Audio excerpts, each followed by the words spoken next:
নমস্কার, আজকে আমি বানাচ্ছি থোড় দিয়ে ছোলা দিয়ে ঘন্ট করব।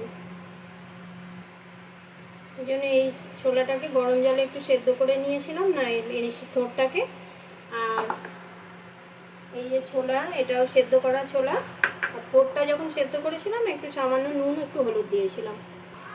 কড়াটা গরম হয়ে গেছে, এর মধ্যে আমি সরষের তেল দিয়ে দেবো। তো সরষের তেল দিয়ে বানাবো রান্নাটা।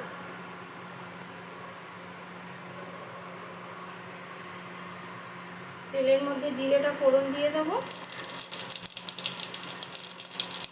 আর এই থোড়টা সেদ্ধ করা থোড়টা দিয়ে দেবো।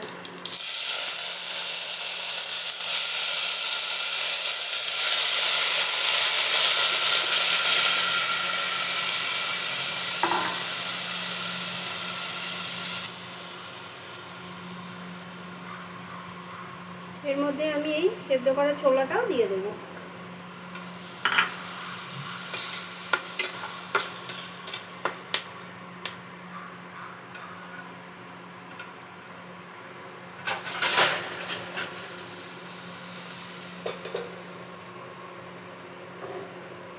এবার আমি এই বাটির মধ্যে আদা আর লঙ্কাটা মিক্সিতে পিষে এর মধ্যে দিয়ে দেবো।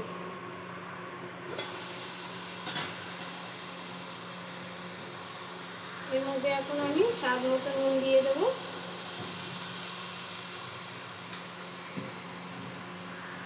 হলুদ দিয়ে দেবো।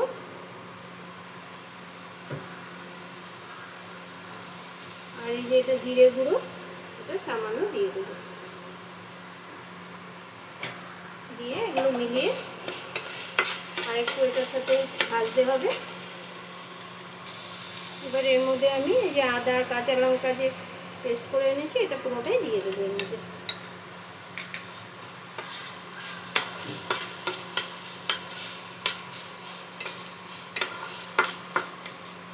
এটা একটু ভালো মতো ভেজে নিতে হবে। এর মধ্যে এখন আমি চিনি মিলিয়ে দেবো, একটু সামান্য একটু চিনি দেবো। এই সামান্য একটু চিনি দেবো, মিষ্টি মিষ্টি লাগবে, ভালো লাগবে মিষ্টিতে। গরম মশলাটা দিয়ে দেবো।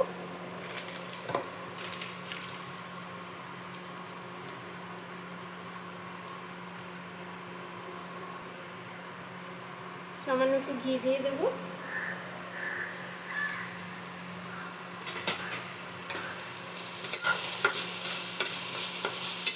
রান্নাটা আমার কমপ্লিট, এবার আমি সার্ভ করে নেবো।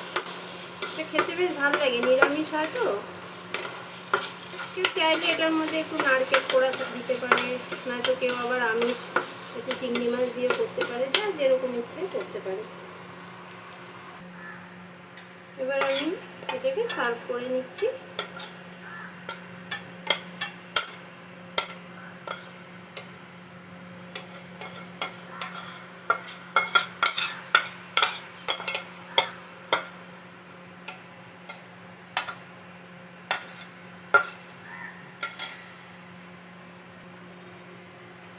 এই যে আমার ছোলা দিয়ে থোড় ঘন্ট রেডি। যদি ভালো লাগে তো একটা লাইক করে দেবেন।